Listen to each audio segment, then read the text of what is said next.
ಅಕ್ರಮವಾಗಿ ಜಾನುವಾರುಗಳನ್ನು ಸಾಗಿಸುತ್ತಿದ್ದ ಆಸಾಮಿಗಳು ಅಂಧರಾಗಿದ್ದಾರೆ.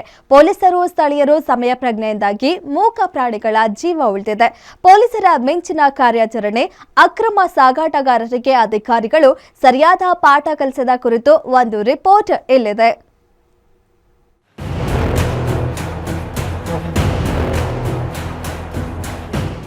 ಅದು ನೆಲಮಂಗಲ ತಾಲೂಕಿನ ನಿಡುವಂದ ಕ್ರಾಸ್. ಅನುಮಾನಾಸ್ಪದವಾಗಿ ಚಲಿಸುತ್ತಿದ್ದ ಬೊಲೆರೋ ವಾಹನವನ್ನ ಸ್ಥಳೀಯರು ತಡೆದು ಪರಿಶೀಲಿಸಿದ್ರು.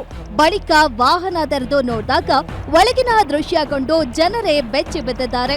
ತಕ್ಷಣವೇ ಡಾಬಾಸ್ಪೇಟೆ ಪೊಲೀಸರಿಗೆ ಮಾಹಿತಿ ನೀಡಿದ್ದಾರೆ. ಮಾಹಿತಿ ತಿಳಿದಿದ್ದಂತೆ ನೆಲಮಂಗಲ ಡಿವೈಎಸ್ಪಿ ಉಮಾರಾಣಿ ನೇತೃತ್ವದ ಪೊಲೀಸ್ ತಂಡ ಸ್ಥಳಕ್ಕೆ ಧಾವಿಸಿ ಕಸಾಯಿಖಾನೆಗೆ ಹೋಗುತ್ತಿದ್ದ ಜಾನುವಾರುಗಳನ್ನು ರಕ್ಷಿಸಿದ್ದಾರೆ.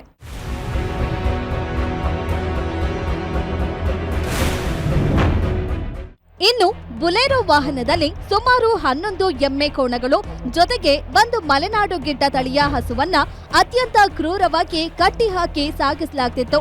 ತುಮಕೂರಿನಿಂದ ತಮಿಳುನಾಡಿನ ಕಸಾಯಿಖಾನೆಗೆ, ಬೆಂಗಳೂರಿನ ಶಿವಾಜಿನಗರದ ಕಸಾಯಿಖಾನೆಗೆ ಇವುಗಳನ್ನ ಸಾಗಿಸಲಾಗುತ್ತಿತ್ತು ಎಂಬ ಪ್ರಾಥಮಿಕ ಮಾಹಿತಿ ಲಭ್ಯವಾಗಿದೆ. ಮೂಕ ಪ್ರಾಣಿಗಳನ್ನ ವಾಹನದಲ್ಲಿ ತುಂಬಿದ್ದ ಅಮಾನವೀಯ ಸ್ಥಿತಿಯನ್ನ ಕಂಡು ಕರಗಿ ಹೋದ ಡಿವೈಎಸ್ಪಿ ಉಮಾರಾಣಿ ಚಾಲಕರಿಗೆ ಕಪಾಳ ಮೋಕ್ಷ ಮಾಡಿ ಸರಿಯಾಗಿ ಎಚ್ಚರಿಕೆ ಕೊಟ್ಟಿದ್ದಾರೆ. ಸದ್ಯ ಡಾಬಾಸ್ಪೇಟೆ ಪೊಲೀಸರು ವಾಹನದ ಚಾಲಕ ಸಾದಿಕ್ ಸೇರಿದಂತೆ ಮತ್ತೊಬ್ಬ ಆರೋಪಿಯನ್ನ ವಶಕ್ಕೆ ಪಡೆದಿದ್ದಾರೆ. ಕಸಾಯಿಖಾನೆ ಪಾಲಾಗಬೇಕಿದ್ದ ಒಟ್ಟು 12 ಜಾನುವಾರುಗಳನ್ನ ಸುರಕ್ಷಿತವಾಗಿ ಸ್ಥಳೀಯ ಗೋಶಾಲೆಗೆ ಸ್ಥಳಾಂತರಿಸಿ ಆರೈಕೆ ಮಾಡಲಾಗುತ್ತಿದೆ.